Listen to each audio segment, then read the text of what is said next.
Good evening students, क्या हाल है सबके। आज हम जो पढ़ने जा रहे हैं उसको प्रोजेक्टाइल मोशन बोलते हैं। बेसिकली प्रोजेक्ट करना किसी चीज़ को, जैसे हमारा प्रोजेक्टर करता है, इसका मतलब होता है कि आप किसी चीज़ को थ्रो कर रहे हो। और जब भी आप किसी चीज़ को हवा में थ्रो करते हो, वो जो शेप बनाता है उस शेप को हम पढ़ना चाहते हैं और उसकी डेप्थ में जानना चाहते हैं कि एग्जैक्टली वो किस पोजीशन पे, किस टाइम पे क्या कर रहा होता है, क्या वेलोसिटी होती है, क्यों चेंजेस आ रहे हैं उसके अंदर। ठीक है, स्टार्ट करते हैं चलिए। तो प्रोजेक्टाइल मोशन की स्टार्टिंग इस बात से हो जाती है कि आप सबसे पहले एक ऑब्जेक्ट को थ्रो करोगे ना। जब आप थ्रो करोगे तो आपके पास कुछ चीज़ें होंगी जिन पे आप कंट्रोल कर सकते हो। तो इसको आप ऐसे सोचिए कि जब एक प्रोजेक्टाइल को आप थ्रो कर रहे होते हैं, इमेजिन करो एक आर्मी है जिसके पास अपने कैनन्स है। कैनन किसको बोलते थे? तोप को। तो एक तोप में आपके पास वेलोसिटी और एंगल, इन दो चीज़ों का कंट्रोल होता है। ठीक है, मैं इनिशियल वेलोसिटी को वी की जगह यू लिखूंगा ताकि हम वी रिप्रेजेंट करें तो फाइनल वेलोसिटी की बात करें। अब यू और थीटा, किसी एक पर्टिकुलर वेलोसिटी को आप किसी एक पर्टिकुलर एंगल पे फेंक रहे हैं तो क्या होगा, ये पार्टिकल कुछ इस तरीके से आगे जाएगा और फिर वापस इसको नीचे गिरना है ना। एक अच्छी सिमेट्रिकल डायग्राम बनता है। इस डायग्राम को हम, जो शेप जो बनती है, शेप को हम पैराबोला बोलते हैं। ये मैं आपको इनिशियली बता देता हूँ, पर आगे मैं डिराइव कराऊंगा कि ये पैराबोला क्यों है। जब ये वापस ज़मीन पे टकराता है तो इसका एंगल जो वापस टकराने पे होता है वो वापस थीटा हो जाता है, और जो इसकी फाइनल वेलोसिटी हो जाती है वो वापस से इस पॉइंट पे वी, इनफैक्ट सॉरी वी नहीं, यू हो जाती है। तो बात इतनी सी है कि ऑब्जेक्ट की इनिशियल वेलोसिटी और फाइनल वेलोसिटी सेम होनी ज़रूरी है जब तक वो सिर्फ एक एक प्लेन में चल रहा है, एक एक लेवल पे चल रहा है, ग्राउंड से वापस ग्राउंड पे आ रहा है। क्योंकि वो वेलोसिटी गेन नहीं कर सकता, उसको हमने कहीं से एनर्जी एक्स्ट्रा नहीं दी इस पूरे रास्ते। ठीक है, बेसिकली इस पूरे प्रोसेस में एनर्जी कंजर्वेशन का काम चल रहा है जो हम अभी नहीं पढ़ते हैं। पर बात इतनी सी है कि अगर आपने इनिशियली इसको कुछ एनर्जी दी है तो ये इस एनर्जी को धीरे धीरे अपनी हाइट में, अपनी पोटेंशियल एनर्जी में कन्वर्ट करता है। काइनेटिक एनर्जी को पोटेंशियल एनर्जी में कन्वर्ट करता है। यहाँ तक आते आते इसके पास सिर्फ एक हॉरिजॉन्टल वेलोसिटी बचती है, यानी कि मिनिमम काइनेटिक एनर्जी और मैक्सिमम पोटेंशियल एनर्जी। फिर ये वापस इसको लूज करते हुए अपनी काइनेटिक पे आ जाता है और यहाँ पे इसकी काइनेटिक एनर्जी एग्जैक्टली उतनी होगी जितनी से ये स्टार्ट किया था। राइट, सिंपल सी बात है। अब इस चीज़ को प्रैक्टिकली हम देखना चाहते हैं। मैं थोड़ी सी आपको इसमें और डिटेल्स बता देता हूँ जिसके बाद हम इसको और अच्छे से देख सकते हैं। जो डिटेल्स मैं बताना चाह रहा हूँ उसमें ये एक चीज़ आपको ध्यान रखनी है कि हम लोग प्रोजेक्टाइल मोशन को अज्यूम कर लेते हैं कि ये एक कॉम्प्लेक्स पैराबोलिक मोशन है, जबकि ये एक कॉम्प्लेक्स पैराबोलिक मोशन नहीं है। ये सिर्फ और सिर्फ एक एक्स एक्सिस का मोशन, जो कि यू कॉस थीटा की वेलोसिटी से चल रहा होगा, क्योंकि यहाँ पे थीटा वाली साइड में कॉस की वैल्यू आ जाती है, और वाई एक्सिस में यू साइन थीटा की वेलोसिटी से शुरू हुआ है। ठीक है, अब ये दो जो मोशन है इसके, यू कॉस थीटा और यू साइन थीटा, ये दो motion independent of each other चलते हैं। इंडिपेंडेंट का क्या मतलब कि ये वाला वाई एक्सिस का मोशन एक्स एक्सिस में कोई चेंज या कोई इफेक्ट नहीं प्रोड्यूस करेगा, एक्स एक्सिस का मोशन वाई एक्सिस पे कोई इफेक्ट नहीं प्रोड्यूस करेगा। बेसिकली इसका रीज़न ये होता है कि वाई एक्सिस की किसी भी चीज़ का कोई कंपोनेंट एक्स एक्सिस में नहीं आता और एक्स एक्सिस का कंपोनेंट वाई में नहीं जा सकता है ना। ये परपेंडिकुलर होने का फ़ायदा ही है इनके। तो हम लोग इस वेलोसिटी को वाई और एक्स में बांटते हैं इसलिए ताकि ये दोनों इंडिपेंडेंटली स्टडी किए जा सकें। तो अब जैसे आप वाई को स्टडी करोगे तो आप बोलोगे कि anything that goes up will वापस कम डाउन, है ना। तो जो ऊपर जा रहा है वो वापस नीचे आएगा, उसका मोशन बिल्कुल वर्टिकल होगा। आप एक्स में बोलोगे कि जो चीज़ आगे जा रही है वो बिल्कुल आगे जाती जाएगी। तो जब आप इन दोनों को इंडिपेंडेंटली प्लॉट करते हो कि जो चीज़ ऊपर जा रही है वो कितनी कितनी ऊपर जाएगी और जो चीज़ एक्स में जा रही है वो कितनी कितनी आगे जाएगी, तो आपको एक बहुत सिंपल सा पैराबोला मिलता है। एक सिंपल सा क्वेश्चन है तुमसे। यहाँ पे मैं एक बॉल रख रहा हूँ जिसको मैं हॉरिजॉन्टली रिलीज़ कर रहा हूँ। हॉरिजॉन्टली रिलीज़ करने का मतलब है कि इस डायरेक्शन में ये बॉल सिर्फ हॉरिजॉन्टल एंगल पे जाएगी। इसको मैंने ऊपर या नीचे नहीं, बिल्कुल हॉरिजॉन्टली रिलीज़ किया है। ठीक है, देखो ज़रा, ये ऑब्जेक्ट हॉरिजॉन्टली रिलीज़ होगी, कुछ इस तरीके से गिरता है। Okay, good. अगर मैं यहाँ पे एक दूसरी बॉल लूँ, जिस बॉल को मैं हॉरिजॉन्टली या वर्टिकली कोई भी वेलोसिटी नहीं दे रहा, इसको मैं खाली ड्रॉप कर रहा हूँ, तो ये बॉल यहाँ से सिर्फ ड्रॉप हो रही है। तो अगर इसको ड्रॉप करता हूँ तो ये बिल्कुल सीधे नीचे गिरती है। मेरा क्वेश्चन तुमसे ये है कि अगर मैं ये दोनों बॉल्स को साथ में रख दूँ, ध्यान से देखना, इन दोनों को साथ में रख दूँ तो इन दोनों में से पहले कौन ज़मीन पे पहुँचेगा? ये बॉल जो हॉरिजॉन्टली रिलीज़ करी गई, ये बॉल जो वर्टिकली रिलीज़ करी गई, दोनों साथ में गिरेंगे तो ज़मीन पे पहले कौन पहुँचेगा? सिंपल है क्वेश्चन। इसका आंसर है दोनों एग्जैक्टली सेम टाइम पे पहुँचते हैं। क्यों? क्योंकि अगेन जैसा मैंने आपको बोला कि वाई एक्सिस एक्स एक्सिस को नहीं छेड़ता। वाई एक्सिस के कंपोनेंट्स और एक्स एक्सिस के कंपोनेंट्स एक दूसरे में कोई इंट्रूजन नहीं कर सकते, एक दूसरे में छेड़छाड़ नहीं कर सकते, क्योंकि एक दोनों एक दूसरे के परपेंडिकुलर है ना। तो परपेंडिकुलर कंपोनेंट का, परपेंडिकुलर वेक्टर का कभी भी कंपोनेंट नहीं आएगा, x का कंपोनेंट y में नहीं आएगा, y का कंपोनेंट x में नहीं आएगा। तो इससे फ़र्क ही नहीं पड़ता कि x एक्सिस में आपने इसको क्या वेलोसिटी दी है ना। एक बार और देखो इसको, x एक्सिस में आपने इसको क्या वेलोसिटी दी है, इससे फ़र्क नहीं पड़ता। ये हमेशा y एक्सिस में वो सेम पाथ फॉलो करेगी, क्योंकि y एक्सिस में दोनों की वेलोसिटी बिल्कुल सेम है। ठीक है, आप ये बिल्कुल प्रैक्टिकली देख सकते हो each and every step of the way. X axis में ये कंटिन्यूस मोशन कर रही है, ये हर बार सिर्फ एक स्क्वायर डिस्टेंस कवर कर रही है एक्स एक्सिस में, जबकि वाई एक्सिस में इसका मोशन बिल्कुल वैसा है जैसा एक फ्री फॉलिंग ऑब्जेक्ट का होता है, 5, 15, 25, 35 वाला। ठीक है, इस पर्टिकुलर केस में वाई की वैल्यू थोड़ी कम है, तो वो 5, 15, 25, 35 आपको दिख नहीं रहा है। वैसे आप देख सकते हो कि पहले 2 सेकंड्स में इसका जो गैप है ये 5 है, और उसके अगले 2 सेकंड्स में इसका जो गैप है वो 2 सेकंड्स नहीं, 2 फ्रेम्स, तो ये आधे आधे सेकंड की फ्रेम ली हुई है। ठीक है, तो यहाँ पे इसका गैप 5 और उसके सेम टाइम अगली बार उसका सेपरेशन 15। ठीक है, चलिए, तो पॉइंट मेरा इतना सही है कि ये येलो और ब्लू बॉल में कोई फ़र्क नहीं है जब ये वाई एक्सिस में स्टडी किए जा रहे हैं। ठीक है, चलिए अब मैं चाहता हूँ कि हम इसको प्रैक्टिकली देखना शुरू करें। तो मैंने लिस्ट बनाई है, बढ़िया सी लिस्ट है। इस लिस्ट में 2 पार्ट्स हैं। एक पार्ट है आपके facts you can understand without mathematics, और दूसरा है facts you can understand with mathematics, जो मैं आज आपको करा दूंगा। तो विदाउट मैथमेटिक्स वाली बातें कुछ बहुत ही सिंपल सी हैं।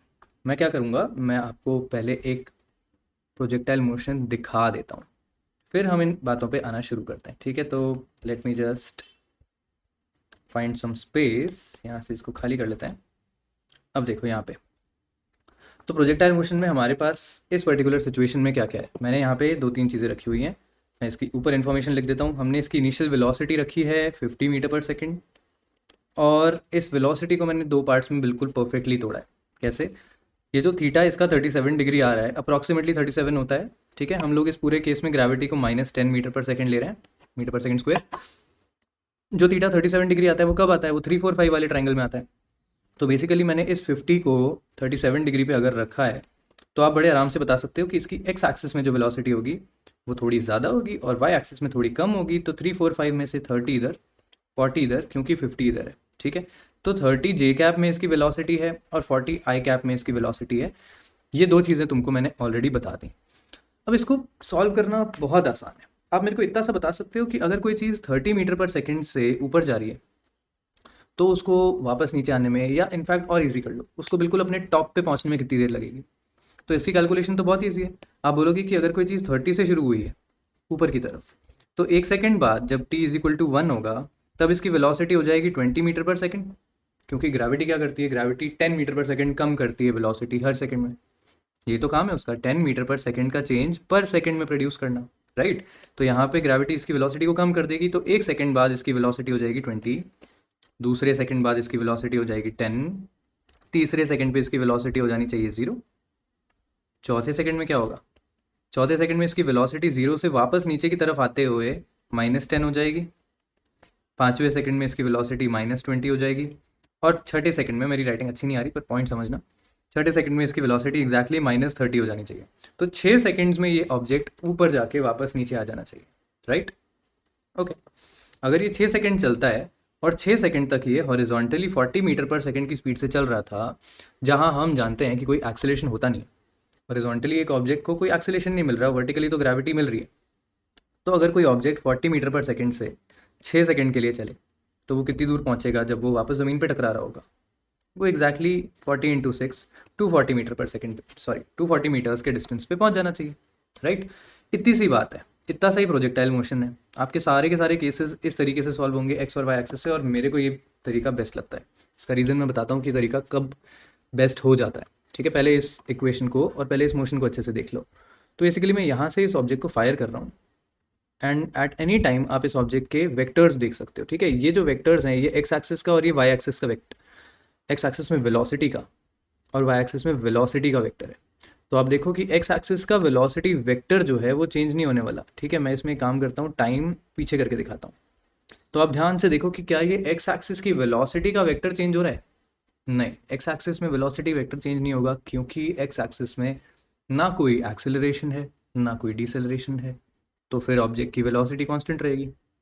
वाई एक्सिस के वेक्टर को ध्यान से देखो और जूम करके देख लो, तो वाई एक्सिस का वेक्टर जो है वो धीरे धीरे कम हो रहा है। एट सम पॉइंट ये 0 हो जाता है, जिसका मतलब है ऑब्जेक्ट बिल्कुल हॉरिजॉन्टल चल रहा है। ऑब्वियसली ये टॉप पॉइंट होगा ना, अगर ऑब्जेक्ट की वेलोसिटी वेक्टर ऊपर होता तो वो ऊपर जा रहा होता, अगर नीचे होता तो वो नीचे जा रहा होता, तो एग्जैक्टली टॉप पे क्या होगा, जीरो।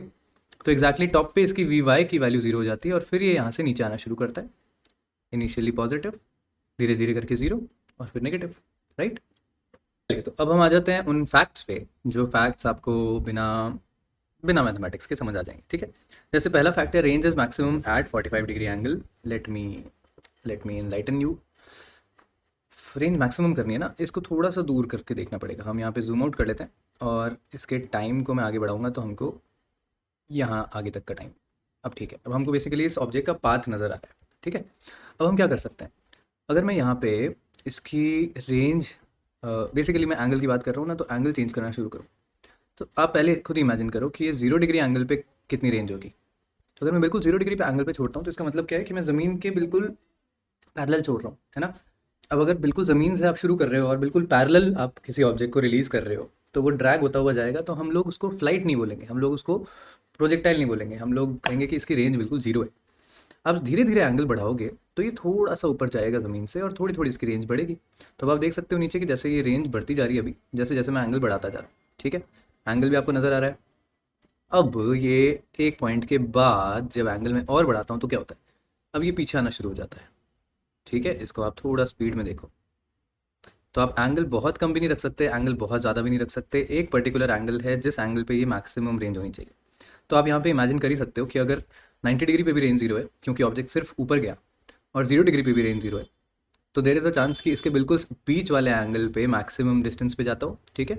इनफैक्ट ये मैथमेटिकली जब हम इसको समझेंगे तो देखेंगे कि 90 से जितना थीटा कम करो और 0 से जितना थीटा ऊपर करो, रेंज बिल्कुल सेम रहती है अगर एंगल सेम ऊपर कर रहे हो। तो 0 से अगर आपने 15 डिग्री ऊपर किया और 90 से आपने 15 डिग्री कम किया तो ऑब्जेक्ट की रेंज बिल्कुल सेम रहेगी, ऑलराइट। ये चीज़ हम करके देख लेंगे, पर पहले आप इसको इस एक पॉइंट को समझ लो कि 45 डिग्री पे इसकी हमेशा रेंज जो है वो मैक्सिमम रहती है, ठीक है। चलो नेक्स्ट पॉइंट देख लेते हैं क्या है।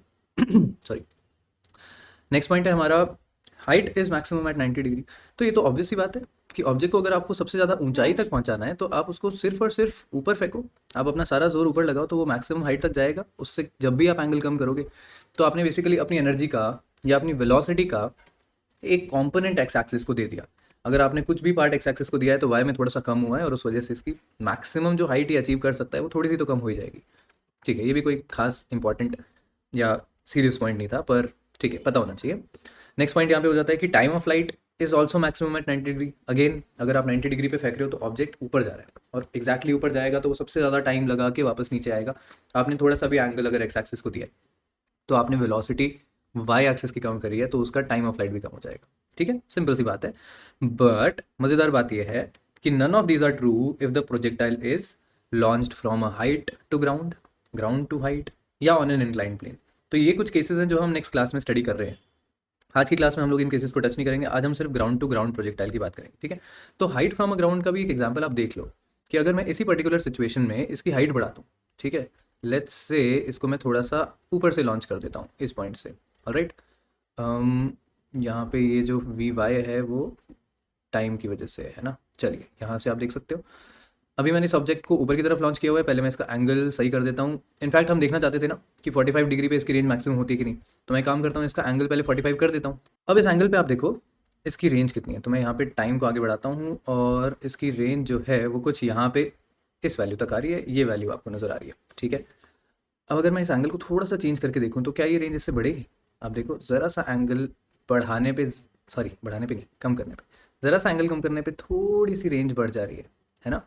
ये 45 डिग्री से थोड़ी सी ज़्यादा हो सकती है। इनफैक्ट आपकी जब वाई की वैल्यू का डिफरेंट होंगी तो आपको ये चीज़ और क्लियरली दिखेगी कि हर बार एग्जैक्टली 45 डिग्री एंगल पे मैक्सिमम रेंज नहीं होती, ज़रा सी ज़्यादा रेंज 45 से कम एंगल्स पे भी मिल सकती है। इसका रीज़न बहुत सिंपल सा है, बेसिकली हम इसको मैथमेटिकली समझेंगे तो ये समझ में आ जाएगा, पर अभी हमको सिर्फ इतनी सी बात समझनी है कि the statements are not always true. अगर आपके ऑब्जेक्ट में या आपके प्रोजेक्टाइल में कुछ चेंजेस हैं, जैसे कि ये ग्राउंड टू ग्राउंड ना बचे, बेसिकली बात इतनी सी है कि ग्राउंड टू ग्राउंड नहीं रहेगा तो इसकी इन इन गिवन कंडीशंस में कुछ ना कुछ चेंज हो सकता है, ठीक है। चलो अब अपन ग्राउंड टू ग्राउंड पे आते हैं। तो पहली चीज़ यहाँ पे है when projectile is at maximum height, तब इसका time of flight, sorry time क्या होगा, टी। ये T exactly time of flight का आधा हो जाना चाहिए। तो पॉइंट मेरा इतना सही है कि अगर आप अपने प्रोजेक्टाइल के मैक्स हाइट वाले पॉइंट पे देखो कि इस प्रोजेक्टाइल का मैक्सिमम हाइट कब अचीव हो रहा है, तो वो जो टाइम होगा वो इस पूरे रास्ते का एग्जैक्टली हाफ होगा।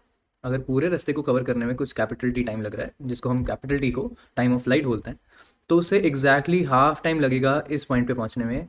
Again this is only true for ground and ground to ground projectile. अगर आपने इसकी हाइट चेंज करी है तो ऑब्वियस है कि वो मैक्सिमम हाइट पे पहुंचेगा, पर उसके बाद उसको और ज़्यादा जर्नी कवर करनी पड़ेगी अगर वो एक ऊंचाई से छोड़ा गया है तो, है ना। तो ये चीज़ बिल्कुल ग्राउंड टू ग्राउंड वाले के लिए ट्रू है कि आपकी मैक्सिमम हाइट हाफ टाइम पे अचीव होती है। इस हाफ टाइम पे इसकी वेलोसिटी भी ऑब्वियसली वर्टिकल जीरो होती है, तो ये चीज़ भी मैंने लिखी है कि इसका वी वाई जीरो हो जाएगा। और इसकी जो टोटल वेलोसिटी होगी वी फाइनल वेलोसिटी, बेसिकली उस पॉइंट पे जो वेलोसिटी होगी वो सारी की सारी कितनी हो जाएगी, जिस वेलोसिटी वी एक्स से आपने इसको रिलीज़ किया था, जो मैंने तुमको बताया भी था वी एक्स, जिसको हम लोग यू कॉस थीटा भी बोल सकते हैं। इनिशियली आपने इसको अगर यू कॉस थीटा से रिलीज़ किया था, तो एट दिस पॉइंट जब ये अपने मैक्सिमम पे है, मैक्सिमम हाइट पे, जब इसकी वर्टिकल वेलोसिटी सारी खत्म हो चुकी है, तो इसकी टोटल वेलोसिटी एग्जैक्टली उतनी है जितनी इसकी इनिशियली एक्स एक्सिस पे वेलोसिटी थी, जो कि थी यू कॉस थीटा। ठीक है, चलो ये भी एक सिंपल सी बात है। नेक्स्ट क्या है, नेक्स्ट है V X never changes, V Y changes due to gravity. ये चीज़ हम देख ही चुके हैं कि आपको मैंने अभी दिखाया था कि इसकी वी एक्स की वैल्यू तो चेंज होती नहीं कभी, क्योंकि एक्स एक्सेस में इस पर कोई एक्सेलेरेशन है नहीं। वी वाई की वैल्यू ज़रूर चेंज होगी क्योंकि उस पर ग्रेविटी लग रही है, तो वो पहले ऊपर थी, फिर धीरे धीरे जीरो, फिर नीचे और नेगेटिव वैल्यूज ले लेगा। ऑलराइट, सिंपल है। नेक्स्ट पॉइंट है range is just velocity of x into time of light. In fact ये चीज़ मैंने तुमको निकाल के बता दी कि अगर 40 की स्पीड से चल रहा है और 6 सेकंड के लिए चल रहा है, तो 240 मीटर पर सेकंड, सॉरी 240 मीटर्स टच करेगा या अचीव करेगा रेंज में। रेंज हम बोलते हैं उस टोटल डिस्टेंस को जो ये यहाँ ग्राउंड टू ग्राउंड कवर करता है। ठीक है, तो इस पॉइंट से लेके इस पॉइंट तक का जो डिस्टेंस है टोटल, उसको हम रेंज बोलते हैं। ऑलराइट, चलो ये भी सिंपल सी बात है। नेक्स्ट है time of flight is only dependent on V Y. Obvious बात है कि अगर वी वाई की वैल्यू मैं चेंज कर दूँ तो उससे टाइम ऑफ फ्लाइट की वैल्यू चेंज हो जाएगी, पर वी एक्स की वैल्यू चेंज करने से टाइम ऑफ फ्लाइट की वैल्यू चेंज नहीं होगी। इस चीज़ को देखने के लिए आप चाहो तो एक वैसा ही पर्टिकुलर सिचुएशन देख सकते हो। इस पर्टिकुलर केस में मैं सिर्फ वी वाई को चेंज करूँगा। ठीक है, ऑब्वियस है कि वी वाई चेंज करने से इनिशियल एंगल भी चेंज हो जाएगा, पर मैं एंगल नहीं चेंज कर रहा हूँ, मैं यहाँ सिर्फ velocity in Y direction change कर रहा हूँ। तो आप देखो प्रोजेक्टाइल का इनफैक्ट आप शेप देखना।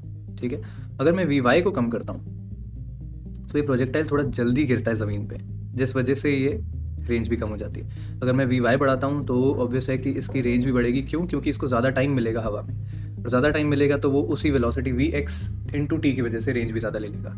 तो time of flight V Y को चेंज करने से तो ऑब्वियस है चेंज होता ही है, पर अब अगर मैं चेंजेस खाली वी एक्स में करूँ तो आप देखो उस ऑब्जेक्ट की जो मैक्सिमम हाइट है, ये जो मैक्सिमम हाइट ये टच कर रहा है, ये मैक्सिमम हाइट वाली लाइन चेंज नहीं हो रही। मैक्सिमम हाइट अभी भी इतनी है, बस इसकी रेंज चेंज हो रही है। क्यों? क्योंकि आगे नहीं बढ़ रहा हो। तो अगर ये इस ऊंचाई तक आ रहा है तो ऑब्वियस है कि इसको टाइम भी उतना ही लग रहा होगा, है ना। टाइम ऑफ फ्लाइट और मैक्सिमम हाइट, ये दोनों चीज़ें सिर्फ और सिर्फ वी वाई पे डिपेंडेंट होती है। वी एक्स को चेंज करने से इसकी रेंज तो बढ़ जाएगी, पर इसका मैक्सिमम हाइट और टाइम ऑफ फ्लाइट चेंज नहीं होगा। ये मैथमेटिकली भी मैं आपको अभी बता देता हूँ। ठीक है, तो ये दोनों चीज़ें भी हमने लिखी हुई हैं कि मैक्सिमम हाइट और time of flight V Y पे डिपेंड करेगा। और फाइनली आप इतनी सी बात समझ लो कि projectile motion is easy when you solve X and Y separately. तो अब जब मैं इसको मैथमेटिकली सारी चीज़ों को निकालने जाऊँगा तो हम लोग ये करेंगे, एक्स और वाई को सेपरेटली निकालेंगे और सारी चीज़ें बहुत ही आराम से निकलती हुई आ जाएंगी। ठीक है, चलो शुरू करते हैं अब ये वाला काम भी। तो फॉर सम टाइम आप ये प्रैक्टिकल चीज़ें देखना छोड़ो और मैथमेटिकली इसको स्टडी कर लो। ओके, चलो पहली चीज़ टाइम ऑफ लाइट हाइट। ठीक है, टी जो है ये होता है टाइम ऑफ लाइट, और खाली आप जब कैपिटल एच लिखते हो तो ये रिप्रेजेंट कर रहा होता है एच मैक्स को। ठीक है, जो कि मैक्सिमम हाइट अचीव्ड है। ओके, चलिए, और आर जो है वो रेंज को रिप्रेजेंट कर रहा होता है, जो कि एक्स एक्सिस में है इसका, इसकी रेंज बता रहा है कितना दूर तक ये जा सकता है। सिंपल है। ओके, टाइम ऑफ लाइट निकालने के लिए आप क्या कर सकते हो, तो जैसा कि हमने बात करी time of light x axis पे थोड़ी डिपेंड करेगा। आप इसको ऐसे सोचो कि अगर एक पर्सन एक ट्रेन में बैठा हुआ है, अगर मैं राइट नाउ एक ट्रेन में बैठा हूँ और ट्रेन में मैं एक बॉल को सीधा ऊपर उछालता हूँ, तो अगर ये ट्रेन कांस्टेंट वेलोसिटी से चल रही है, जैसे कि अभी ये अर्थ कांस्टेंट वेलोसिटी से घूम रही है, तो ये बॉल जो ऊपर उछाली वो वापस मेरे हाथ में आ जाएगी, जो भी ऑब्जेक्ट मैं ऊपर उछालूंगा। अगर मैं एक कांस्टेंट वेलोसिटी से हॉरिजॉन्टली चल रहा हूँ, जैसे आप और मैं अभी चल रहे हैं, हमें उस वेलोसिटी का अंदाज़ा भी नहीं है कि वो क्या कांस्टेंट वेलोसिटी है। अभी अर्थ किस वेलोसिटी से हमको घुमा रही है हमें पता ही नहीं है, क्योंकि ये कांस्टेंट है। तो ऑब्जेक्ट जो ऊपर फेंका जाता है वो वापस मेरे हाथ में आ जाता है। क्यों? क्योंकि मेरी और इस ऑब्जेक्ट की हॉरिजॉन्टल वेलोसिटी बिल्कुल सेम थी। तो ट्रेन में बैठा हुआ पर्सन सोचता है कि वो जो ऑब्जेक्ट को ऊपर उछाल रहा है वो ऑब्जेक्ट वापस उसके हाथ में आ रहा है, पर ये चीज़ अगर कोई बाहर खड़ा हुआ ऑब्जर्वर देखेगा तो उसको ये ट्रेन इस पूरे टाइम पे, इनिशियली अगर ऑब्जेक्ट उछाला गया था इस पॉइंट पे और ऑब्जेक्ट वापस आया थोड़ी देर बाद, तो थोड़ी देर बाद उसको ये ट्रेन कहाँ नज़र आएगी, उसको ये ट्रेन आगे नज़र आएगी। और ये कहेगा कि ऑब्जेक्ट उछाला था इस टाइम पे और ऑब्जेक्ट वापस आया है जब तक ट्रेन यहाँ पहुँच गई थी। ऑल दिस वाइल वो अगर इसका चार्ट बनाने जाएगा तो उसको ये प्रोजेक्टाइल मोशन नजर आएगा। तो अंदर बैठे हुए पर्सन को ये चीज़ ये पता ही नहीं चलता कि उसकी एक्स एक्सिस में वेलोसिटी क्या है, उसको सिर्फ वाई एक्सिस का मोशन नजर आता है जो टाइम ऑफ फ्लाइट डिफाइन करता है। क्योंकि अंदर बैठे हुए पर्सन के लिए भी और बाहर वाले पर्सन के लिए भी टाइम ऑफ फ्लाइट तो सेम है, मैक्सिमम हाइट भी सेम है। ये मैक्सिमम हाइट अंदर वाले को भी उतनी नजर आएगी जितनी बाहर वाले को नजर आएगी, इसका टाइम अंदर वाले को भी उतना नजर आएगा जितना बाहर वाले को नजर आएगा। सिर्फ बाहर वाला है जो रेंज बता सकता है। क्यों? क्योंकि उसको पता है कि रेंज जो है वो एक्स एक्सिस में जो वेलोसिटी थी उससे टाइम को मल्टीप्लाई करके आ जाती है। पर क्योंकि अंदर वाले को वी एक्स का कोई अंदाज़ा नहीं है तो अंदर वाला नहीं बता पाता कि रेंज कितनी है, राइट। ओके, तो टाइम ऑफ फ्लाइट निकालने के लिए आपको सिंपली वाई एक्सिस को ही देखना है। कैसे? आप ऐसे बोलो कि अगर एक ऑब्जेक्ट ऊपर गया है विद इनिशियल वेलोसिटी यू, पर यू नहीं थी ना यार, वेलोसिटी तो यहाँ पे यू साइन थीटा थी। अब आप जब प्रोजेक्टाइल की बात कर रहे हो तो आप उसको प्रोजेक्टाइल की टर्म्स में स्टडी कर लो। आप यू साइन थीटा वाली वेलोसिटी को ऊपर भेजो, और अगर ये वापस आता है कुछ टाइम बाद और ये वापस ज़मीन पे आते टाइम माइनस का यू साइन थीटा वेलोसिटी रखता है, ऑब्वियसली वेलोसिटी तो उतनी रहेगी, इस डायरेक्शन में कोई एक्स्ट्रा एनर्जी तो मिलेगी नहीं उसको। तो आप यहाँ पे बोल सकते हो v is equal to you plus A T. और आपको पता ही है कि फाइनल वेलोसिटी जो थी वो माइनस यू साइन थीटा थी, इनिशियल वेलोसिटी प्लस का यू साइन थीटा थी, और ग्रेविटी इसमें कितनी थी?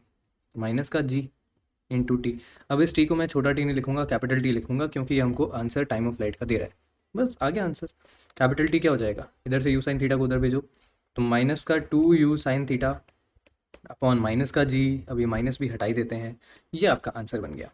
सिंपल है, बहुत ज़्यादा ईजी है। इनफैक्ट आपको ये चीज़ याद रखनी है तो रखो, पर नहीं रखनी अगर, तो मैं तो बोलूँगा कि ये इतना सा कॉन्सेप्ट याद रखो ना कि जब वेलोसिटी फाइनल सेम होगी, इनिशियल वेलोसिटी के बराबर होगी, ओनली डायरेक्शन नेगेटिव होगा, तो आपको खाली v is equal to you plus A T लगा के आंसर मिल जाएगा। बिल्कुल एग्जैक्टली यही चीज़ आप मैक्सिमम हाइट के लिए भी कर सकते हो। तो मैक्सिमम हाइट में v is equal to you plus A T की जगह हम V square minus U square is equal to two A S लगा सकते हैं। तो आप यहाँ पे बोल सकते हो कि फाइनल वेलोसिटी जो है वो कितनी है। यहाँ पे हम मैक्सिमम हाइट की बात कर रहे हैं तो हम लोग उस पॉइंट पे जाना चाहते हैं जिस पॉइंट पे ये अपने टॉप पे पहुँचता है। तो जब कोई ऑब्जेक्ट अपने टॉप पे पहुँचता है तब उसकी वर्टिकल वेलोसिटी का क्या होता है? तो जीरो हो जाती है ना। तो यहाँ पे हम बोलेंगे जीरो स्क्वायर माइनस इनिशियली इसकी वेलोसिटी थी u square sine square theta, u sine theta का square is equal to gravity minus g, और एस की जगह अब आप बोल सकते हो कि ये जो हाइट अचीव करेगा वो मिल जाएगी हमको इस पॉइंट पे।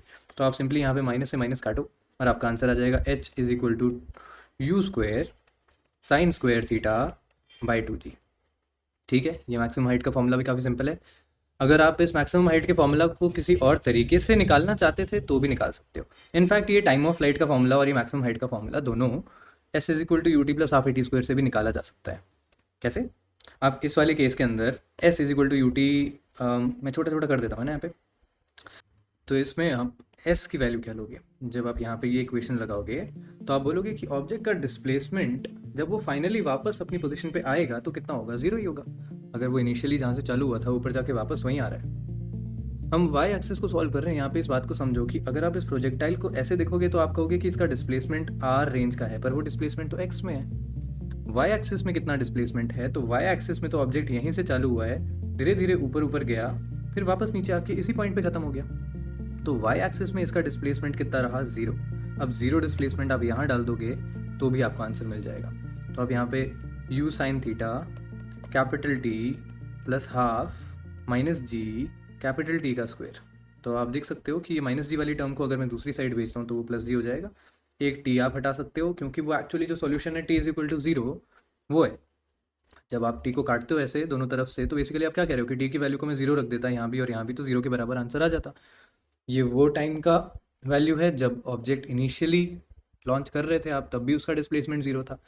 फाइनली उसका डिस्प्लेसमेंट जीरो कब आएगा? जब इस इक्वेशन का हम दूसरा सॉल्यूशन निकालेंगे इस टी के लिए। तो अब आप देखो इधर यू साइन थीटा दूसरी तरफ चला गया, नीचे का टू ऊपर आ गया और वहाँ से जी इधर आ गया, तो भी आपको सेम इक्वेशन मिल गई, t is equal to two you sine theta by g. तो ये सेम सेम काम आप कर सकते हो दोनों केसेस में। ठीक है, यहाँ पे अगर आप करते हो और S is equal to U T plus half A T square में टाइम ऑफ फ्लाइट का आधा डाल देते हो तो आप बोलोगे कि एग्जैक्टली हाफ टाइम पे ये ऑब्जेक्ट अपनी मैक्सिमम हाइट पे होगा। तो इनिशियली ये यू साइन थीटा की स्पीड से गया, टाइम ऑफ फ्लाइट कितना था? Two you sine theta by g, उसका आधा करना है। ठीक है, यहाँ पे हम टी बाई टू डालेंगे, तो यहाँ पे यू साइन थीटा बाई जी खाली डालो। This is what? This is T by two. Okay, समझ रहे हो ना इस बात को? प्लस हाफ ग्रेविटी की जगह माइनस जी और टाइम स्क्वायर की जगह again U square sine square theta by G square. Okay, तो एक ग्रेविटी से ये हटेगा, बेसिकली ये दोनों तरफ ऐसा बन जाएगा u square sine square theta by g, इधर आएगा वन कॉमन और इधर आएगा हाफ कॉमन, तो बेसिकली वन में से हाफ माइनस करने को कह रहा है, जिससे फाइनल आंसर आ जाता है u square sine square theta bye 2g, जो कि सेम आंसर है, बस निकालने में इसमें थोड़ी सी मेहनत ज़्यादा लगी। तो ये प्रोसेस आपको बता दूं ताकि आपको पता हो, पर इसकी ज़रूरत नहीं है हर बार यूज़ करने की। फाइनली जब आप रेंज की बात करते हो तो range is nothing but velocity in x direction multiplied by time of flight, है ना, इसको मैं बड़ा बड़ा लिख देता हूँ। तो वेलोसिटी इन एक्स डायरेक्शन कितनी थी, यू कॉस थीटा, और टाइम ऑफ फ्लाइट कितना लगाया इसने, 2u sign theta by g. तो आपके पास ये इतनी सी चीज़ में आपका रेंज का आंसर आ जाता है, और रेंज की वैल्यू हो जाती है, अब देखो यू स्क्वायर है, जी कॉमन लिया है, जो आपका 2 साइन थीटा कॉस थीटा वाला टर्म है वो क्या बनता है, वो बन जाता है साइन 2 थीटा। ठीक है, ये आपका रेंज का फॉर्मूला होता है। अब इस रेंज के फॉर्मूला में आप जानते हैं कि साइन 2 थीटा की जो वैल्यू है वो कब मैक्सिमम होगी, जब साइन 2 थीटा पूरा का पूरा 1 के बराबर होगा। तो रेंज की मैक्सिमम वैल्यू जो आ जाती है वो यू स्क्वायर बाय जी आ जाती है, और साइन 2 थीटा 1 के बराबर जब होगा, जब 2 थीटा 90 डिग्री के बराबर होगा, तो थीटा की वैल्यू एग्जैक्टली 45 डिग्री आ जाती है, जो हमने पहले भी देख लिया था। ठीक है, तो this is basically the formulas that you all wanted so desperately, पर ये फार्मूला तुम्हारे काम आएंगे नहीं, ये मैं तुमको बता दूँ। ठीक है, जब क्वेश्चनर तुमसे क्वेश्चन पूछेगा तो वो तुमसे रेंज हाइट या टाइम का डायरेक्ट फार्मूला नहीं पूछने वाला, या उनको अप्लाई करके डायरेक्ट आंसर आ जाए ऐसा क्वेश्चन नहीं पूछने वाला। तो जिन पेपर्स की तुम तैयारी कर रहे हो उन पेपर्स में ये फार्मूला कोई नहीं पूछ रहा है, केवल एनसीईआरटी या सीबीएसई में इनका डेरिवेशन पूछा जा सकता है। रियलिस्टिक सिचुएशंस में आपको हमेशा किसी हाइट से ऑब्जेक्ट को फेंकने को बोलेंगे, या किसी हाइट तक पहुंचाने को बोलेंगे, या दो दो प्रोजेक्टाइल के कोलिजन्स को बोलेंगे। उन सारी सिचुएशंस में ये फॉर्मूलाज फेल हो जाते हैं, और उन सारी सिचुएशंस में सिर्फ और सिर्फ एक्स और वाई को सेपरेटली सॉल्व करने से ही आंसर आता है। ठीक है, मैं कराऊंगा प्रैक्टिस अगली क्लास में, अभी हम आगे चलते हैं। वी एक्स एट टी के लिए अगर हम देखना चाहते हैं तो बेसिकली ये पूछ क्या रहा है, ये पूछ रहा है what is the final velocity in x axis at any time T.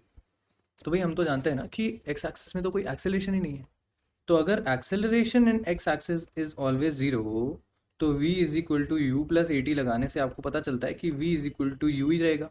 Basically v x हमेशा क्या रहेगा, जो इनिशियली एक्स डायरेक्शन में वेलोसिटी थी, और इनिशियली एक्स डायरेक्शन में वेलोसिटी कितनी थी बच्चों, it was nothing but u cos theta. तो बस यही आंसर, एक्स डायरेक्शन में तो हमेशा वेलोसिटी यू कॉस थीटा ही रहेगी, बात खत्म।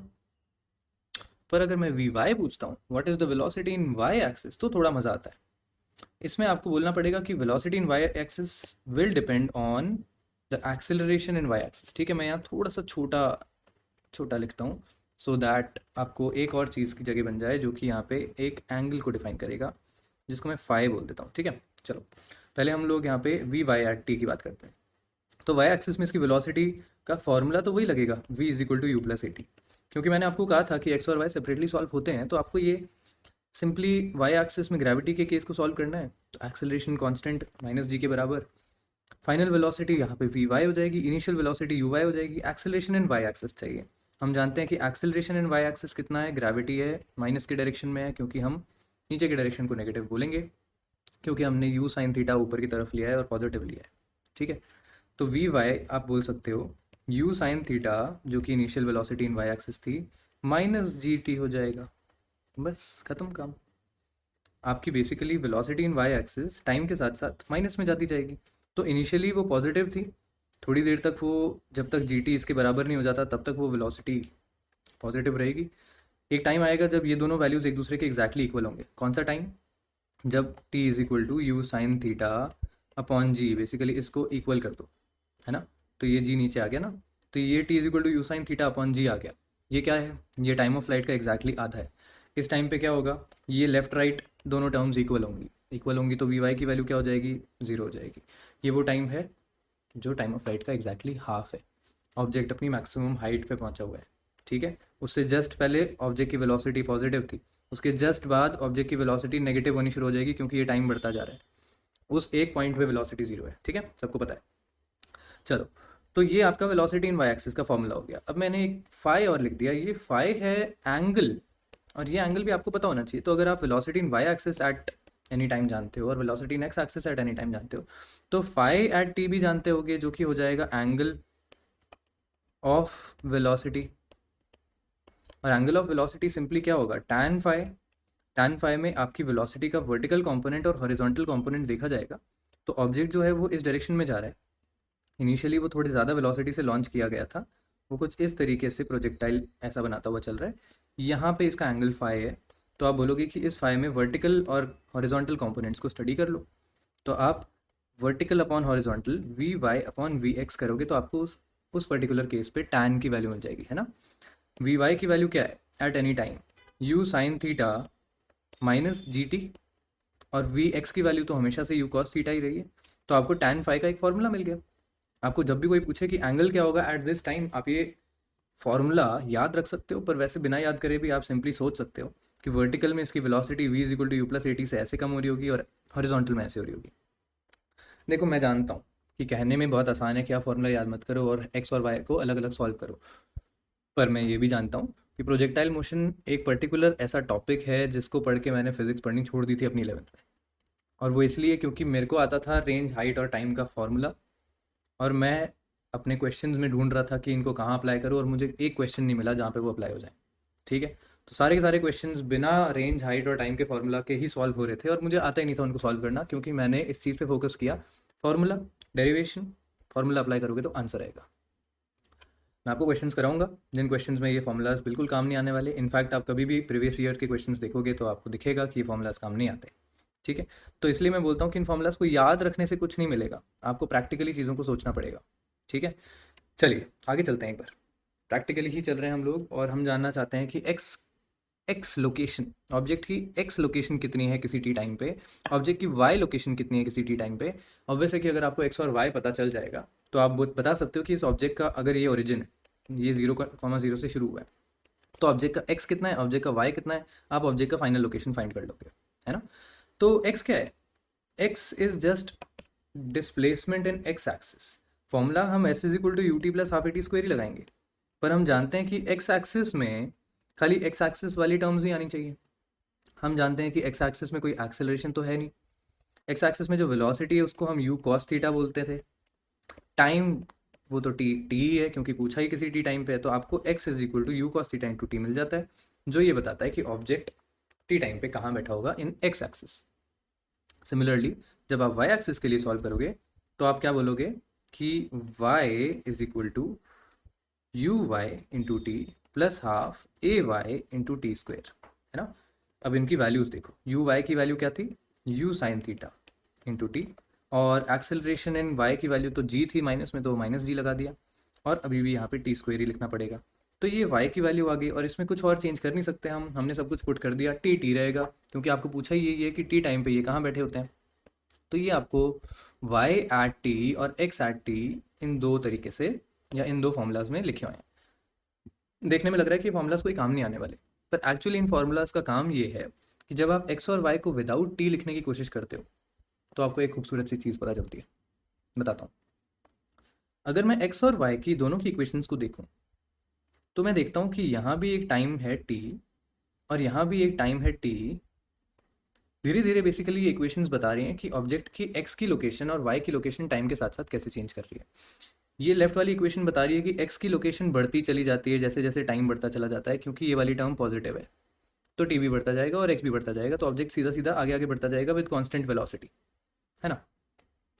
ये वाली जो टर्म है ये बता रही है कि वाई की ये वाली टर्म जब टी इज इक्वल टू 0 या वेरी स्मॉल वैल्यू होगा तो ये टर्म पॉजिटिव होगी, ये टर्म छोटी सी होगी, तो ऑब्जेक्ट की वाई की हाइट बेसिकली बढ़ती जाएगी, ऑब्जेक्ट की लोकेशन वाई एक्सिस में बढ़ती जाएगी। कब तक, जब तक वो टाइम नहीं आता जब ये दोनों लेफ्ट और राइट वाली टर्म इससे इक्वल हो जाती हैं। ये अगेन वही टाइम होगा जब ऑब्जेक्ट अपनी मैक्सिमम हाइट अचीव करेगा। उसके बाद क्या हो जाएगा, ऑब्जेक्ट नीचे आना शुरू होगा, क्योंकि ये वाली टर्म इंक्रीज होनी शुरू हो जाएगी टी स्क्वायर से। बेसिकली टी स्क्वायर वाली टर्म है तो बढ़ना ही है उसको, तो इवेंचुअली जब ये बड़ी हो जाएगी और ये टर्म छोटी रह जाएगी तो वाई की वैल्यू वापस नीचे आनी शुरू करेगी। एक पॉइंट के बाद वो जीरो भी आएगी, उस पॉइंट के बाद वो जीरो से नेगेटिव भी जाना शुरू करेगी, क्योंकि प्रोजेक्टाइल को अगर आगे जगह नहीं मिली, सॉरी अगर ग्राउंड है तो वो टकरा के रुक जाएगा, बट अगर आगे जगह मिल गई, ग्राउंड नहीं है, आपने खाई में फेंका है अगर प्रोजेक्टाइल को, तो वो नीचे जाता रहेगा, क्योंकि ये नेगेटिव टर्म बढ़ती चली जाएगी, है ना। सिंपल सी बात है बेसिकली। तो अब एक्स और वाई में से अगर हम टी को एलिमिनेट कर देते हैं तो हमको एक इक्वेशन मिलती है जो सिर्फ और सिर्फ एक्स और वाई की इक्वेशन है, उसमें टाइम नहीं है, जिसका मतलब है ये इक्वेशन हमको पूरा का पूरा एक्स और वाई का एक पाथ बता के दे देती है कि ऑब्जेक्ट का बिना टाइम के एक्स और वाई में क्या क्या लोकेशंस पॉसिबल है। ठीक है, इसको हम लोग लोकस भी बोलते हैं, या हम इसको पाथ भी बोलते हैं, या हम इसको एक बहुत खूबसूरत जो फिजिक्स में एक्चुअली सबसे ज़्यादा टर्म यूज़ होती है, ये दोनों तो फिर भी मैथ्स की टर्म्स हैं, फिजिक्स में इसको हम बोलते हैं equation of trajectory.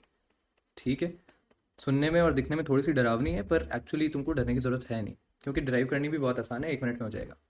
Equation of trajectory वो इक्वेशन है जो पाथ की इक्वेशन है, जैसे y is equal to m x plus c, एक स्ट्रेट लाइन की इक्वेशन है ना। तो हमको पता है कि ये स्ट्रेट लाइन है जिसका यहाँ पे एक एंगल है थीटा, टैन थीटा की वैल्यू जो है वो m रिप्रेजेंट कर रहा है, और y एक्सिस पे इसका जो इंटरसेप्ट है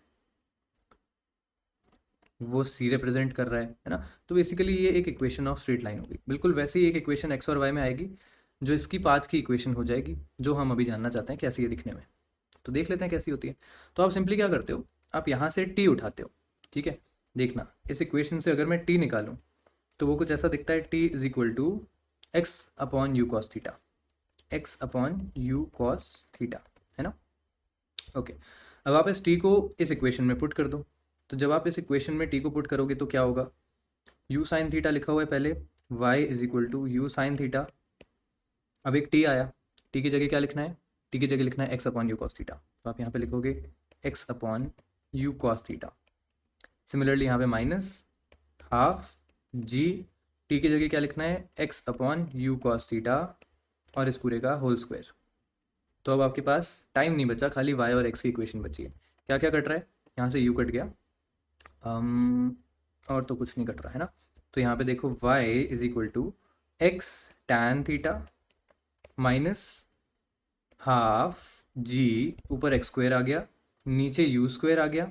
ठीक है, इसको थोड़ा और सुंदर दिखा देता हूँ, g x square upon 2u square, और नीचे जो कॉस स्क्वायर थीटा है उसको आप चाहो तो नीचे छोड़ दो, या चाहो तो ऊपर लिख दो सीकेंट स्क्वायर थीटा लिख के। ठीक है, जैसे मर्जी। ये इक्वेशन कहलाती है इक्वेशन ऑफ ट्रैजेक्टरी। इक्वेशन अभी दिखने में थोड़ी सी डरावनी है, मैं जानता हूँ, पर इस इक्वेशन को थोड़ा सा ब्यूटीफुल कर सकते हैं इस बात को ध्यान रखते हुए कि यहाँ पे जो सीकेंट स्क्वायर है वो नीचे कॉस स्क्वायर की टर्म में लिखा होता है ना। तो आपको याद होगा कि कॉस स्क्वायर वाली टर्म कहीं और भी आती है, कहाँ पे आती है एक बार और देखो, है ना। इसमें मैं थोड़ा सा चेंजेस कर रहा हूँ। तो y is equal to x tan theta में से मैं साइन थीटा ऊपर छोड़ देता हूँ, कॉस थीटा नीचे रख देता हूँ, यहाँ पे जी एक्स स्क्वायर को ऐसे रहने दो, नीचे मैं लिख देता हूँ 2u square cos square theta. ठीक है, अब मैं जानना चाहता हूँ कि ये 2u square cos square theta को और कुछ लिख सकते हैं। तो आप ये कर सकते हो कि इसको कॉस थीटा को 2 बार लिख दो। क्यों, अभी बताता हूँ। अब आप एक काम और करो, अब आप यहाँ पे एक साइन थीटा मल्टीप्लाई कर दो और यहाँ पे भी एक साइन थीटा मल्टीप्लाई कर दो। क्यों, अभी बताता हूँ। अब आप देखो 2 कॉस थीटा साइन थीटा मिलके क्या बनाते हैं, साइन 2 थीटा। तो यहाँ पे ये बन जाएगा x sine theta upon cos theta minus का g x square sine theta divided by u square sine 2 theta cos theta. क्या कर रहा हूँ मैं, अभी बताता हूँ। ये जो u square sine 2 theta upon g वाली टर्म है, ये कहीं और देखिए, ध्यान से सोचो, u square sine 2 theta upon g अभी अभी कहीं आया था, कहाँ गया, ये रहा, u square sine 2 theta upon g. नहीं नहीं नहीं, ये नहीं है, ये है u square sine 2 theta upon g, range. तो अब आप यहाँ पे बेसिकली क्या लिख सकते हो, ये वाली टर्म रेंज है। और आपको ये भी दिख रहा होगा कि यहाँ भी sign theta upon cos theta और यहाँ भी sign theta upon cos theta सब कॉमन आ रहा है। तो यहाँ पे क्या क्या कॉमन आ गया, एक्स टैन थीटा कॉमन आ गया। तो ये जो लेफ्ट वाली टर्म है ये तो पूरी की पूरी कॉमन ही आ गई, इसको तो 1 लिख दो, माइनस यहाँ पे रेंज नीचे बचेगी और ऊपर एक एक्स बच जाएगा, है ना। तो ये बचेगा एक्स अपॉन रेंज। ये थोड़ा सा बेटर दिखने वाला एक फॉर्मूला है जो भी इक्वेशन ऑफ ट्रेजेक्टरी को ही रिप्रेजेंट करता है। ठीक है, ये भी इक्वेशन ऑफ ट्रेजेक्टरी ही है। बेसिकली ये इक्वेशन ऑफ ट्रेजेक्टरी जो है वो अभी यहाँ पे इस वाली सिचुएशन में देखने में तो थोड़ी कॉम्प्लेक्स लग रही है, पर अगर तुम इसको यहाँ पे देखते हो तो ये क्या है, ये y is equal to something b x minus a x square वाली टर्म है। ये क्या होता है, ये y is equal to a x square plus b x plus c की टर्म जो होती है ये क्या कहलाती है, ये कहलाती है एक पैराबोलिक इक्वेशन। तो ये इक्वेशन हमको बताती है कि एक्चुअल में ये जो पाथ है वो एक पैराबोला का पाथ है। ठीक है, बस ये इतना ही काम आता है, इससे ज़्यादा इसका रोल नहीं है। कुछ पर्टिकुलर क्वेश्चंस हैं जिस पर्टिकुलर क्वेश्चन में ये एग्जैक्टली अप्लाई होकर सॉल्व होती है, तो वहाँ पे ये ऐसी की ऐसी याद हो तो आपका काम आसान हो जाता है। पर ज़्यादातर जगह ये ऐसा क्वेश्चन आपको मिलता नहीं है देखने, और कोई आपसे पूछता भी नहीं है, ना ही ये क्वेश्चन डायरेक्टली आपको याद रखने की कोई बहुत ज़्यादा ज़रूरत पड़ती है।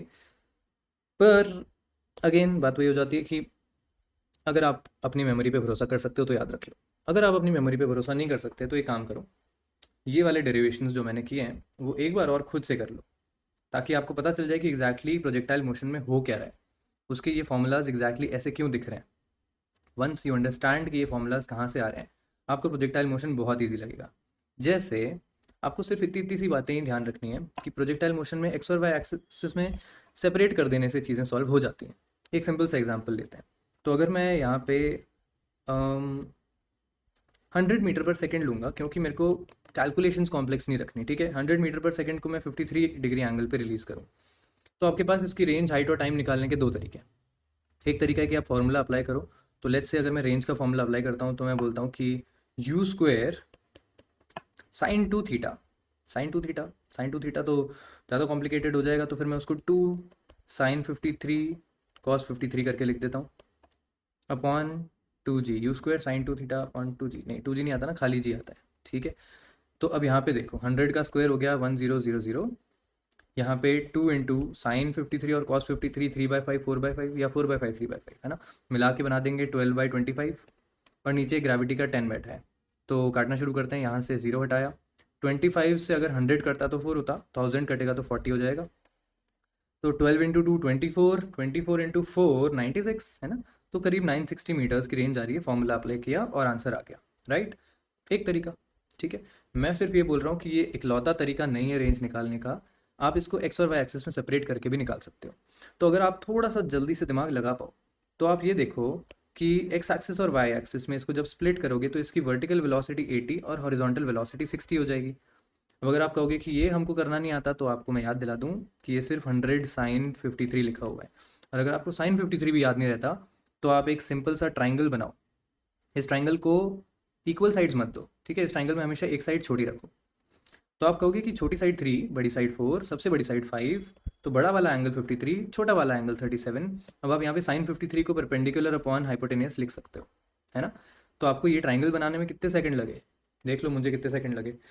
आपको ये चीज़ याद रहेगी तो आप ये भी कह सकते हो कि यहाँ पे भी 3 4 5 ही तो बन रहा है। अगर 100 है तो वो क्या है, वो 20 × 5 है। तो सामने वाली लंबी वाली साइड जो होगी वो 20 × 4 हो जाएगी, और जो सबसे छोटी साइड हो जाएगी वो 20 × 3 हो जाएगी। तो यहाँ ही तो मैंने 60 80 100 लिखा। Okay okay, once you know कि ये 80 मीटर पर सेकेंड से ऊपर गया है, तो जैसे हमने देखा था कि ग्रेविटी क्या करती है, हर बार 10 कम करती है। तो 8 सेकंड लगेंगे उसको 0 तक आने में, और फिर 8 सेकंड लगेंगे उसको -80 तक आने में। तो इसका टाइम ऑफ फ्लाइट 16 सेकंड्स आ जाना चाहिए। क्या मुझे यहाँ से यहाँ और यहाँ से यहाँ पहुँचने में ज़्यादा टाइम लगा? नहीं लगा। क्यों नहीं लगा? एक चीज़ हम बोल सकते हैं कि कैलकुलेशन ईजी थी इसलिए। पर अगर कैलकुलेशन ईजी नहीं भी होती तो भी मैं क्या कर लेता, मैं ज़्यादा से ज़्यादा इस वैल्यू को लिखता और मैं v = u+80 लगा लेता।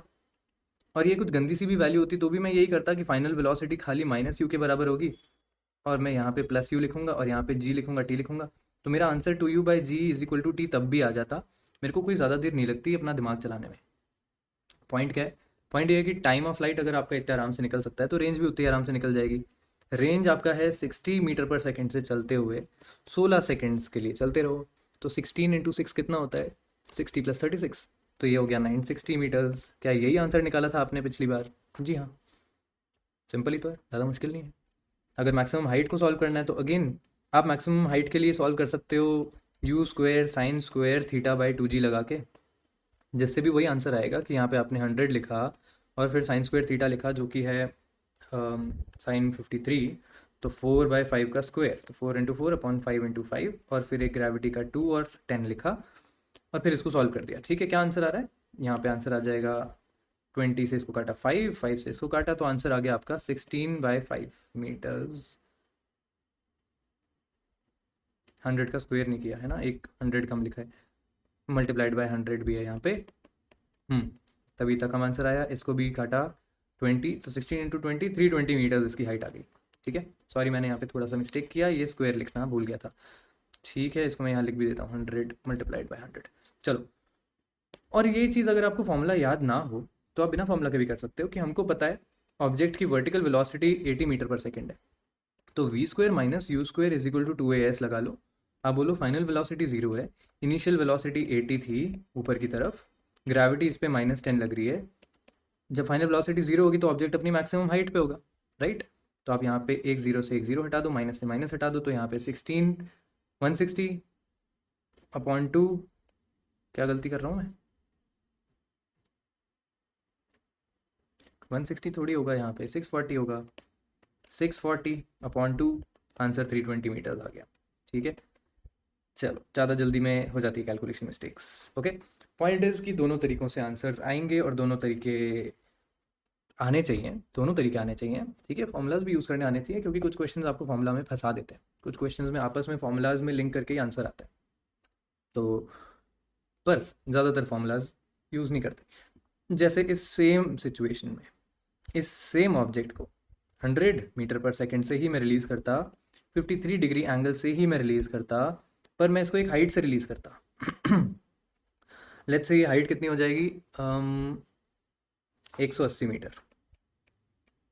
और फिर मैं पूछता कि अब जब ये ऑब्जेक्ट यहाँ ग्राउंड पे टच करेगा तो ये कितना दूर टच करेगा, तो आपका तो फॉर्मूला फेल हो गया। अब आप लगाते रहो अपने रेंज के फॉर्मूलाज, कुछ नहीं बताएंगे। रेंज का फॉर्मूला आपको बताएगा कि ये ऑब्जेक्ट यहाँ तक जब आया था तब इसकी रेंज हुई थी 960 मीटर्स। अब ऑप्शन में अगर चारों ऑप्शन 960 से ज़्यादा हुए तो तुम्हारा तो काम बेकार हो गया, है ना। तो यहाँ पे खाली रेंज का फॉर्मूला तो कोई काम करेगा नहीं, और इसका कोई फॉर्मूला तुमको बताने नहीं वाला। तो फिर तुम पूछते हो कि सर अब ये कैसे सॉल्व होगा, तो मैं बोलता हूँ कि इसको सॉल्व करने के लिए दिमाग लगाना है। दिमाग लगाने का मतलब क्या है, एक्स एक्सिस और वाई एक्सिस को इंडिपेंडेंटली सॉल्व कर लो। तो आप यहाँ पे इसको ऐसे कर लो कि आपका फाइनल डिस्प्लेसमेंट जो होगा वो माइनस का 180 मीटर्स होगा, S is equal to U T plus half A T square लगा रहा हूँ, है ना। वर्टिकल वेलोसिटी इसकी 80 थी, तो 80 into T minus half 10 T square, इससे तुमको टाइम की वैल्यू मिल जाएगी। अगर इससे टाइम की वैल्यू आ जाती है तो तुम उसको एक्स एक्सिस से वेलोसिटी से मल्टीप्लाई करके रेंज निकाल सकते हो। ठीक है, बहुत ही सिंपल है। आप देखो यहाँ पे ज़ीरोज़ कट जाएंगे सारे, ये ज़ीरोज़ हटा दिए, 2 को मैं ऊपर भेज देता हूँ, तो यहाँ पे आ जाएगा माइनस का 36, यहाँ पे आ जाएगा 16t, और यहाँ पे आ जाएगा टी स्क्वायर माइनस में। इस पूरे को हम पॉजिटिव कर देते हैं, T square minus 16t minus 36 is equal to 0। क्या इसके कोई रूट्स नज़र आ रहे हैं तुमको, तो मुझे लग रहे हैं इसके रूट्स हो जाएंगे 18 और 2, है ना। तो T square plus 18, sorry minus 18t plus 2t minus 36 is equal to 0। तो t कॉमन लिया, t माइनस 18 प्लस 2 कॉमन लिया, t माइनस 18। बेसिकली इसके रूट्स हो गए t is equal to -2 and plus 18। तो अगर t is equal to plus 18 इसका root आया, तो ये बता रहा है कि ऑब्जेक्ट 18वें सेकंड पे ज़मीन पे पहुंच चुका होगा। हमने y एक्सिस को सॉल्व करके इसका टाइम ऑफ फ्लाइट निकाल लिया, ये कैपिटल T हो गया, है ना। और अब जब टाइम ऑफ फ्लाइट पता है तो आप रेंज के लिए सिंपली ये लिखोगे कि इसकी हॉरिजॉन्टल वेलोसिटी 60 थी और ये 18 सेकंड्स तक चला है, तो इसका रेंज कितना आ जाएगा, तो 1080 मीटर्स इसकी रेंज आ जाएगी। अब कोई और फॉर्मूला नहीं है जो आपको ये चीज़ करके दे दे खुद से, क्योंकि रेंज का डायरेक्टली फॉर्मूला ही नहीं है अगर आप ग्राउंड टू ग्राउंड नहीं फेंक रहे। तो क्वेश्चन में ज़रा सा वेरिएशन आपके सारे फॉर्मूलाज को एकदम बेकार कर देता है, और फिर आपको काम आता है अगेन वाई और एक्स में सॉल्व करना। तो वाई और एक्स में सॉल्व करना इज द बेस्ट। ओके, चलो आज के लिए बस करते हैं, ठीक है। थैंक यू बच्चों, see you next time, bye bye.